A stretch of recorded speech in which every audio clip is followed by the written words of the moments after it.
So high-functioning autism, what is it?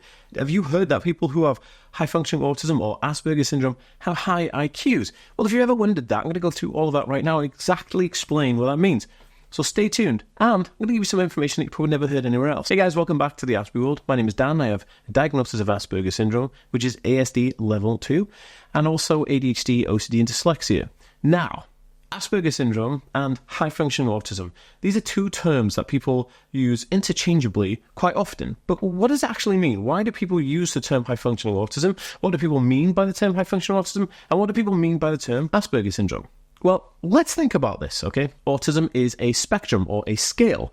And for your information, guys, I do videos like this every single week. So if you want to learn more and come along this journey with me, make sure to hit the subscribe button down below. So I just want to interrupt this video and say, guys, if you are already following me, thank you so much. But if you're not, I actually have Facebook, Instagram, YouTube, and Twitter or X, so you can go and follow me on those. The handle is at the Asperger World on all those socials, so go please check me out on there. I do daily videos on there too. On one end of the spectrum, you have low support needs, which is basically people who may have like ADHD or dyslexia and Asperger syndrome, right, which is kind of like a lower support needs. It's still an autism spectrum condition or a neurological condition, but it just needs less support to function. And then on the other end, you've got more like what people used to discuss as classic autism, which is basically autism that has higher support needs. It means more support during throughout their life, 24/7 support.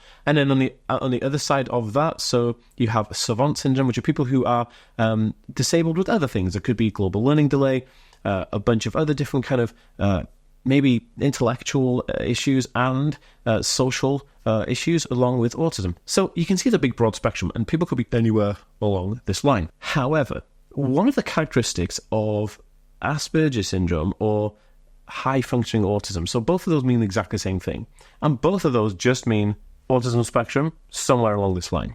So years ago, we used to categorize people on the autism spectrum as having either Asperger syndrome, which is high-functioning autism, or low-functioning autism, which would be classed as classic autism.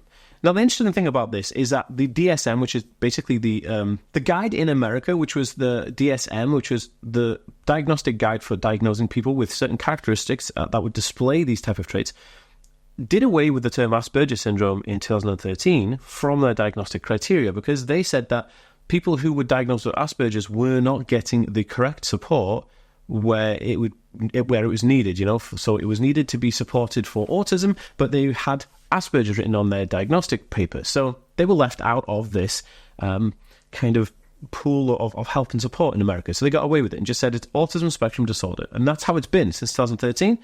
And if you're getting diagnosed with the DSM, it's just autism spectrum disorder. Now, that being said, there are still a bunch of people who are diagnosed with Asperger's and high-functioning autism. And there's nothing wrong with using those terms, albeit some people may see it wrong for some reason, but they're just maybe a little bit behind on a lot of the information about that.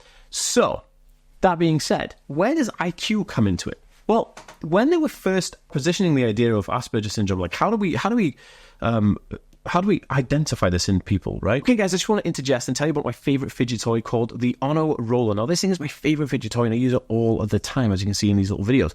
Now, if you're interested in getting 10% off the Ono Roller yourself, you can do right now by using the link down below, or you can go to theaspergerworld.com/ONO right now to get access to the 10% exclusive discount for you for the Ono Roller. It's very cool, it's revolutionary, and it's my favorite fidget spinner of all time. And one of the ways they identified it was that they said, well, look, people who are displaying all these types of traits of Asperger's, lack of eye contact, lack of social skills, inability to deviate from a task that they get really hyper-focused on, they also display an above average or high IQ. And what this is, the intelligence quotient, which is basically saying, like, how intellectual can a person's brain become? Where people with Asperger syndrome were able to verbally communicate the world around them to people, even though they are autistic, they also had issues with things like tying their shoelaces, knowing where to stand when talking to somebody, what the distance is. But it didn't stop them from understanding complex scientific terms or complex engineering things. So they realized that because the brain was lacking in certain areas of social cognitive behavior, they realized that it was compensating in other areas. And this is where the high IQ thing came from. Now, not to be mistaken, and we can't blanket everybody with the same thing. Some people who were diagnosed with Asperger's syndrome may not have a high IQ. It's not a prerequisite for, can this person, is this person a genius? And guys, just before I go any further, I want to talk to you about today's video sponsor, which is the Hoglet mouse from Hedgehog Health. Now, Hedgehog Health are an amazing company, and they make this mouse, which is a really big hit, especially with people who are into gaming or on the autism spectrum or have ADHD. Now, it's a mouse for your computer, but it's also a fidget gadget. So it's like really, really it's just super awesome. I really like this thing because it not only, serves a purpose of being a mouse, but it's also a fidget toy. So if you're doing like distance learning or you're like needing to use a mouse on a daily basis, but you find yourself getting distracted with things, you can always use the Hedgehog Health mouse. Now, I'm going to leave a link down below that you can grab one of these little bad boys. I've had this now for a couple of years, and I think it's amazing. I absolutely love it, and the company are fantastic. They really mean well, and the guy who runs the company is just a really awesome guy. Now, they also sell other bits and pieces. They got these little like fidget gadgets, like you can get them on a key ring, which are the little hedgehog things, or this one is actually a chewable necklace. So you can put it on a necklace, chew it, and you can like just stroke it and play with it. It's so cool. I actually really love this stuff. And everybody I know, even my niece, loves these. She's on the autism spectrum, and I'll insert a picture of her here now. She has this on her school cardigan, and plays with it all day, and it's really good. It helps keep her regulated. So if you're interested in the Hoglet mouse or any of the kind of little gadgets from Hedgehog Health, you can get them on Amazon. I will link them down below so you can go directly there, and just let me know what you think about them. I think they're fantastic, and I really, really enjoy the Hedgehog Health stuff. Okay, so back to IQ and autism. That being said, I said a lot of people who have Asperger's diagnosis, it's not a prerequisite to have a high IQ, which is fine. We're not going to all fit into the same categories. However, many of the people on the autism spectrum who have a diagnosis of Asperger's or high-functioning autism do display many high-functioning traits, which is really interesting. It's such a fascinating thing. Now, something that I will mention, which is a really kind of like, this really installs the complexities of autism and how the brain works neurologically, is that people who are diagnosed with savant syndrome, who have intellectual disabilities, will also have quite high IQs. They'll be geniuses.